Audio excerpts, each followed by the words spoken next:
জনগণ আপনাদেরকে আর ছাড় দিবে না। আওয়ামী লীগকে পলানোর সময় দিয়েছে, আপনাদেরকে পলানোর সুযোগ দেওয়া হবে না। আপনাদেরকে রাস্তায় টেনে হেঁচড়িয়ে নিয়ে যাওয়া হবে। আমাদের দাবি হচ্ছে গণভোট বাস্তবায়ন করতে হবে। আমরা চাই কোনো তালবাহানা না করে, ৯/৬ না দেখিয়ে, সংবিধানে দোহাই না দেখিয়ে, সংবিধান বালিশের তলে মাথায় দিয়ে ঘুমায় ঘুমায় আপনি পড়েন।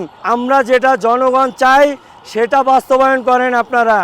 আপনাদেরকে এক কথা বলে দিতে চাই, আপনারা যদি জনগণের যে তত্ত্বাবধায়ক সরকার আমরা গঠন করেছিলাম, যে ৮৪টা পয়েন্ট দেওয়া হয়েছিল, এই ৮৪টা পয়েন্ট জুলাই সনদে পুঙ্খানুপুঙ্খভাবে আপনারা বাস্তবায়ন করবেন।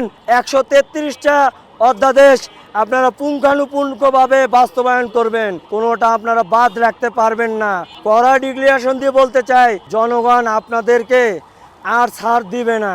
আওয়ামী লীগকে পলানোর সময় দিয়েছে, আপনাদেরকে পলানোর সুযোগ দেওয়া হবে না।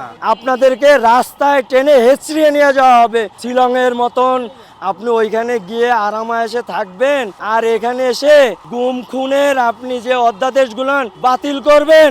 কেন বাতিল করবেন? তাহলে তো বোঝাই যাচ্ছে আপনি ওইখানে গিয়ে আরামায়েশে ছিলেন। মানবাধিকার কমিশন যখন আপনাকে প্রশ্ন করবে, আপনি তো উত্তর দিতে পারবেন না। এই কারণেই কি আপনি গুম খুনে অধ্যাদেশটা বাতিল করতে যাচ্ছেন?